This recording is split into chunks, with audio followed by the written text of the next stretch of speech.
আসসালামু আলাইকুম। I hope আপনারা সবাই অনেক ভালো আছেন।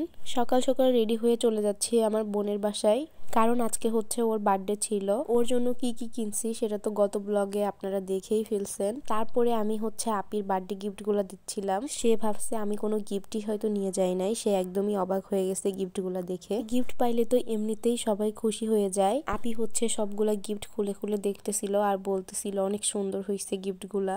অন্য সাইডে ইনায়া হচ্ছে আপির রিং নিয়ে পড়তেছিল। তারপরে আমি হচ্ছে রাজবাড়িতে গেছিলাম, রাজবাড়িতে যেয়ে আপির বার্থডে কেকটা নিয়ে আসছি। আর ভাইয়া হচ্ছে আপিকে রাতেই হচ্ছে এই ফুলটা দিছে। তারপরে আমি একটু ফুলের ভিডিও করে নিলাম। শীতের ফুলগুলা হচ্ছে অনেক বেশি সুন্দর হয়, একদম জীবন্ত ফুল। আর আপির শাশুড়ি হচ্ছে আমাদের সবার জন্য বিরিয়ানি রান্না করছিল।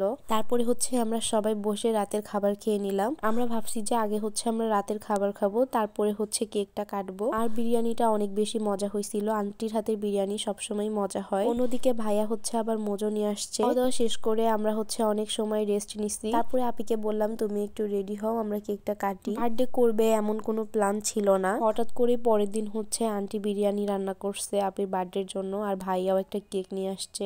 তারপরে আমরা সবাই কেক নিয়ে চলে গেলাম হচ্ছে ডাইনিং এ। এখানে হচ্ছে কেকটা কাটা হবে। বার্থডে করবে বা কেক কাটবে এমন কোনো প্ল্যান হচ্ছে ছিল না, এই জন্য হঠাৎ করে কেকটা অর্ডার দেওয়া হয়েছে। ওনাদেরকে বলে দেওয়া হয়েছিল যে আপনাদের ইচ্ছা মতো একটি ডিজাইন করে দিলেই হবে। আর আমাদের সব কেকই হচ্ছে দা কেক এন্ড পিৎজা থেকে নেওয়া হয়। ওনাদের কেকের টেস্ট হচ্ছে অনেক বেশি মজা। আমাদের যখনই হচ্ছে কেক লাগে তখনই আমরা দা কেক এন্ড পিৎজাতে কেক অর্ডার দিই। যেহেতু আমরা বলে দিছিলাম না কি ডিজাইন হবে, ওনাদের মন মতো করে দিছে। তাও ডিজাইনটা ভালোই হয়েছে, খারাপ হয় নাই একদম। তারপরে আমরা কিছু ছবি তুললাম, ভিডিও করে নিলাম। ছবি ভিডিও এগুলাই তো স্মৃতি হয়ে থাকে। আর ইনায়ের তো দুষ্টামি শেষ নাই, একবার টেবিলের নিচে যাচ্ছে, একবার এই রুমে যাচ্ছে, ওই রুমে যাচ্ছে। সে তো এখন হাঁটা শিখছে, 1 মিনিটের জন্য সে চুপচাপ দাঁড়ায় থাকে না। তারপরে হচ্ছে আপিরাও কেকটা কেটে ফেললো।